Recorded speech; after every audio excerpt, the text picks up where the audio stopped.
Good morning friend. मैं मनीष कुमार भोज आप सभी लोगों का अपने इस यूट्यूब चैनल पर हार्दिक स्वागत करता हूं। दोस्तों, मैं आज जो श्रृंखला आप लोगों के समक्ष लेके उपस्थित हुआ हूं, ये परीक्षा के मद्देनजर बहुत ज़्यादा महत्वपूर्ण है, क्योंकि इसी से रिलेटेड आपके क्वेश्चन आगामी जो परीक्षाएं होने जा रही हैं उन परीक्षाओं में पूछे जा सकते हैं। आइए शुरुआत करते हैं उत्तराखंड के जीके मिक्स क्वेश्चन, जो वन लाइनर आप लोगों के समक्ष रख रहा हूँ, क्योंकि ये कहीं ना कहीं आपके एग्जाम में पूछे जाएंगे।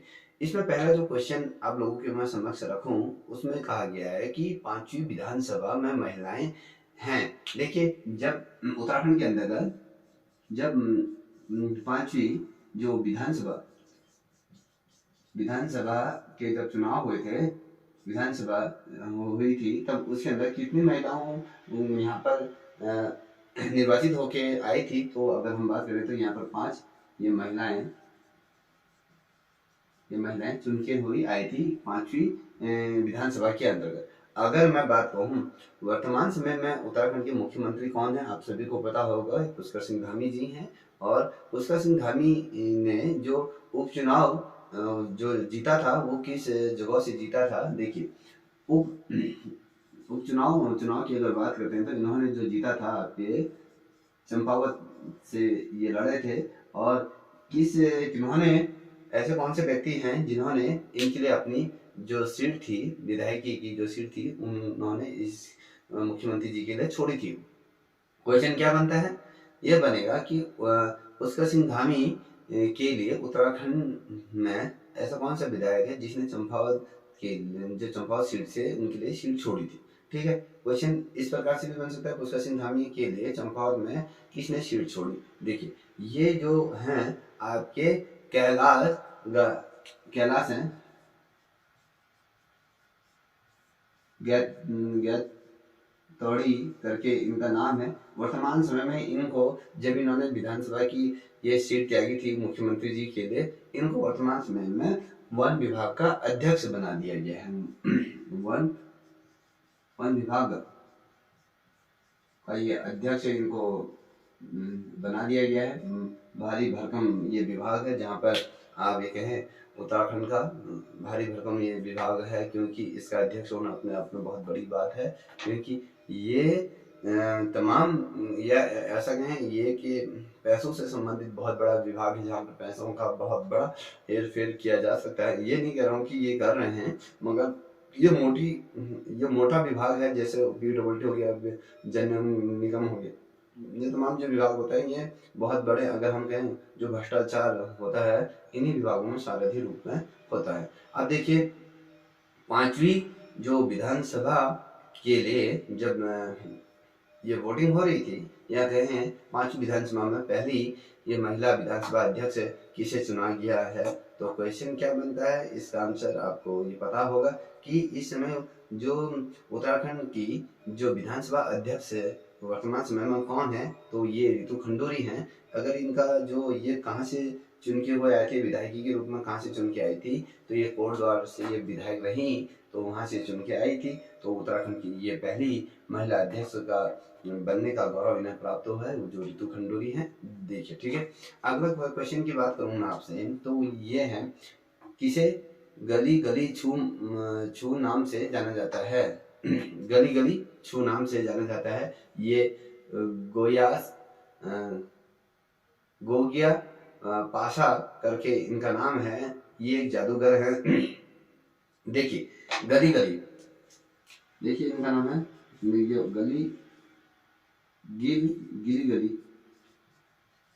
गली नाम से, गली गली छू नाम से किसे जाना जाता है, कभी क्वेश्चन बनेगा तो ये आपके कौन है, ये आपके गोगिया पासा नाम है इनका, ये जादूगर है। और क्वेश्चन क्या बनता है, अगर हम वर्तमान समय की अगर बात करें तो ये क्वेश्चन कई दफे रिपीट हुआ है, रमेश बिष्ट का संबंध किससे है। अब रमेश बिष्ट कौन है, क्या है, क्वेश्चन आपको दे दिया जाएगा, मूर्तिकार है, चित्रकार है, या फिर ये पेंटर है, या इनमें से कोई नहीं, क्वेश्चन ऐसे बनता है। तो जो रमेश बिष्ट का जो संबंध है, ये एक मूर्तिकार के रूप में इन्हें जाना जाता है। और दूसरा क्वेश्चन आप लोगों के समक्ष रखूं, ये वाला प्रश्न भी कहीं दफे एग्जाम में पूछा गया है। इसका जो प्रश्न है, रणबीर बिष्ट का संबंध किससे है? रणबीर बिष्ट कौन है? साहित्यकार है, चित्रकार है, या लेखक है, या इनमें से कोई नहीं? तो आपको ये पता होना चाहिए, जो रणबीर बिष्ट है ये चित्रकार है। ये बहुत दफे क्वेश्चन प्रतियोगिता परीक्षाओं में पूछा गया है। और देखिए अगर मैं बात कहूँ, उत्तराखंड से सबसे कम उम्र के राज्यसभा सदस्य होने का गौरव किसे प्राप्त है? कभी क्वेश्चन बनता है तो ये आपके ये है अनिल बधूनी जी को ये माना जाता है। ठीक है, बधूनी जी हैं ये। ठीक है, इनको उत्तराखंड से सबसे कम उम्र के ये राज्यसभा सदस्य इन्हें माना जाता है। ये गौरव इन्हें हासिल है। और साथ ही उत्तराखंड की कुल राज्यसभा सीटें कितनी है, कभी क्वेश्चन बनता है तो आप सभी को पता होगा, ये यहाँ पर 5 न 3 सीटें हैं। और उत्तराखंड की लोकसभाओं की सीटों की अगर बात करें तो ये आपके कितनी हैं, 5 सीटें हैं। जो कहाँ है, क्वेश्चन क्या बनता है आपके टिहरी में है, देखिए टिहरी में है, पौड़ी में है, ठीक है, आपके हरिद्वार में है, हरिद्वार हो गया, नैनीताल हो गया, अल्मोड़ा, ये क्या है आपकी 5 ये लोकसभा की सीटें यहाँ पर हैं। ठीक, अब क्वेश्चन क्या बनता है दूसरा, अगर मैं कहूँ परीक्षा के मद्देनजर, तो प्रथम महिला देवभूमि द्रोणाचार्य पुरस्कार प्राप्त करता कौन है? देखिए ऐसी कौन सी महिला है जिन्हें देवभूमि द्रोणाचार्य पुरस्कार मिला है? ये रेणु कोहली करके ये महिला है। इन्हें एथलीट है, इनको प्रथम देवभूमि द्रोणाचार्य पुरस्कार के रूप में इन्हें इस बार दिया गया है। और द्रोणाचार्य पुरस्कार प्राप्त करने वाली पहला महिला कौन है? देखिए द्रोणाचार्य पुरस्कार प्राप्त करने वाली पहले उत्तराखंड की महिला कौन है? तो ये हंसा मनवाल 2001 में इन्हें ये पुरस्कार दिया गया था। देखो ऊपर जो क्वेश्चन मैंने आपसे पूछा था, इसमें क्या पूछा गया था कि प्रथम महिला देवभूमि द्रोणाचार्य पुरस्कार प्राप्त करता है। देखिए इसमें देवभूमि जो पुरस्कार दिया द्रोणाचार्य का, वो रेणु कोहली तो एथलीट, और यहाँ पर द्रोणाचार्य पुरस्कार प्राप्त करने वाली पहली महिला कौन बनी? ये हंसा मनवाल ने 2011 में न 2001 में ये पुरस्कार से सम्मानित किया गया। अब क्वेश्चन क्या बोलता है कि पहली महिला देवभूमि खेल रत्न प्राप्त करता कौन है? देखिए ये जो देवभूमि, ये तमाम जो ये अवार्ड दिए जाते हैं या जो पुरस्कार दिए जाते हैं, ये राज्य सरकार द्वारा अपने खेल प्रतिभा को बढ़ाने के लिए या उनके टैलेंट को आगे करने के लिए इसलिए दिए जाते हैं। देखिए पहली उत्तराखंड की पहली महिला जिसे देवभूमि खेल रत्न पुरस्कार से सम्मानित किया गया है, वो आपकी एकता बिष्ट है। ये महिला क्रिकेटर हैं और 2017 में इनको ये पुरस्कार दिया गया था, क्योंकि उत्तराखंड में खेल भावनाओं को और ज्यादा मजबूत करने के मद्देनजर से ये चीजें इनको दी गई थी। अब जो दूसरा क्वेश्चन मैं आप लोगों के समक्ष रखूं, तो ये जो क्वेश्चन है, प्रथम महिला लोको पायलट किसे बनी, कौन है प्रथम लोको पायलट? जो कहने का मतलब है जो इंजन जो ट्रेन को चलाती हैं, ठीक है, ट्रेन को चलाने वाली उत्तराखंड से कौन सी है? ये अंजला शाह हैं, ये पौड़ी गढ़वाल से ये आती हैं। और जो अगला क्वेश्चन मैं आप लोगों के समक्ष रखूं, तो वो है आपका जो क्वेश्चन है, मानवोदय काव्य की रचना किसके द्वारा की गई थी? मानवोदय काव्य की रचना किसके द्वारा की गई थी? तो क्वेश्चन आता है भरत कवि ने इसको मानवोदय काव्य की ये रचना की थी। कौन है? आपके भरत कवि ने इसको रचा। और ये वास्तु शिरोमणि की रचना किसने की? कभी क्वेश्चन बनता है कि वास्तु शिरोमणि की रचना किसने की? ये जो की थी आपके शंकर देव ने इसकी ये रचना की थी। शिरोमणि वास्तु शिरोमणि की रचना इनके द्वारा की गई थी। अब जो क्वेश्चन मैं आप लोगों के समक्ष रखूं, वह है आपके श्रीनगर में क्या है, श्याम शाही बाग किसके द्वारा बनाया गया? श्रीनगर के अंदर का जो श्याम बाग है वो किसके द्वारा बनाया गया था? तो श्याम शाह, देखिए ये श्याम शाह द्वारा ही इसको क्या करा था, ये बाग को बनाया गया था श्रीनगर के अंतर्गत। ठीक है, अब ये वाला क्वेश्चन भी परीक्षा के मद्देनजर बहुत महत्वपूर्ण है।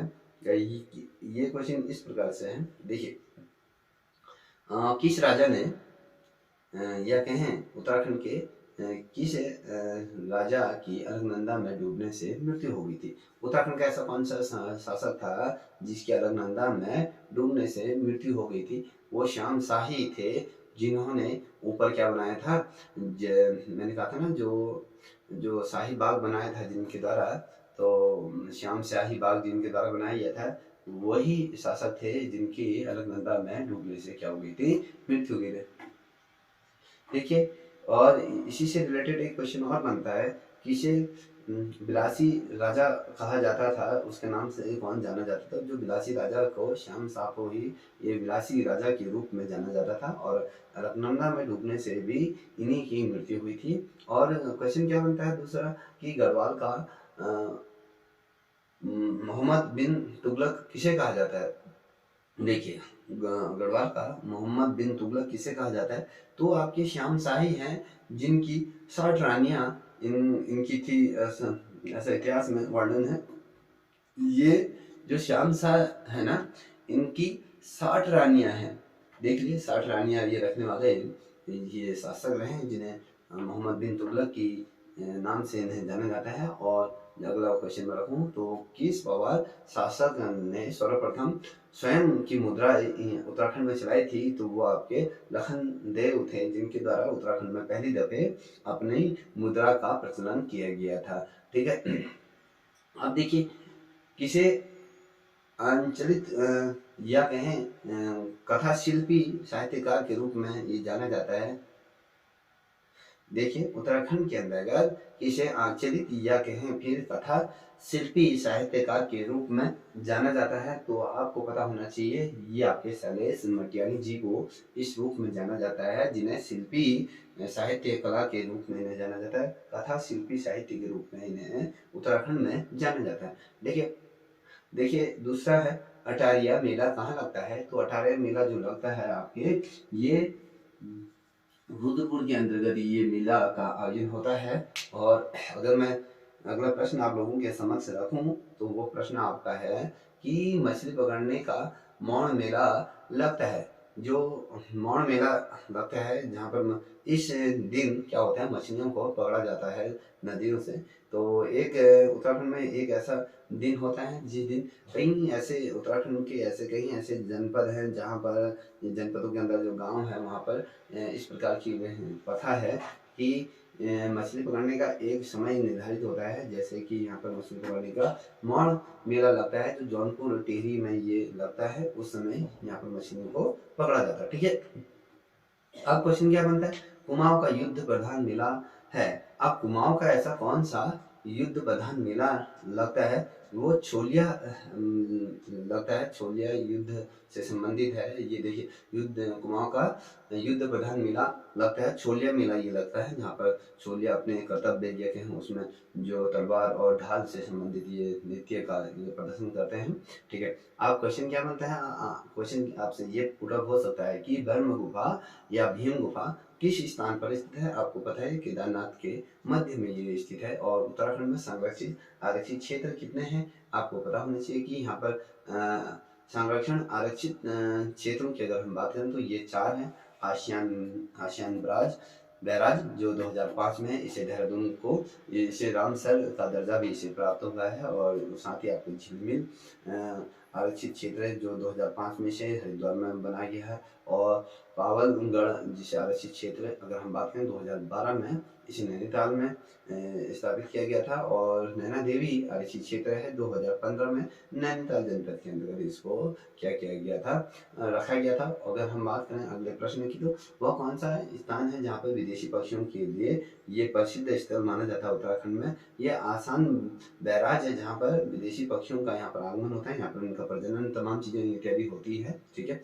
अगर हम वर्तमान समय में बात करें तो उत्तराखंड के खेल मंत्री के रूप में कैसे जाना जाता है, तो ये रेखा आर्या को जाना जाता है। वर्तमान में उत्तराखंड की जो सबसे लंबी नदी कौन सी है, तो अगर क्वेश्चन बनता है तो आपको पता होना चाहिए कि ये काली नदी है, जो 252 मीटर, ये किलोमीटर की ये है। और नीम करोली बाबा का आश्रम किस जगह पर स्थित है, किस जनपद के अंतर्गत आता है, तो ये आपके नैनीताल जनपद के अंतर्गत, नैनीताल जनपद से कैसी धाम भवानी से 14 किलोमीटर के नीचे ये आश्रम स्थित है।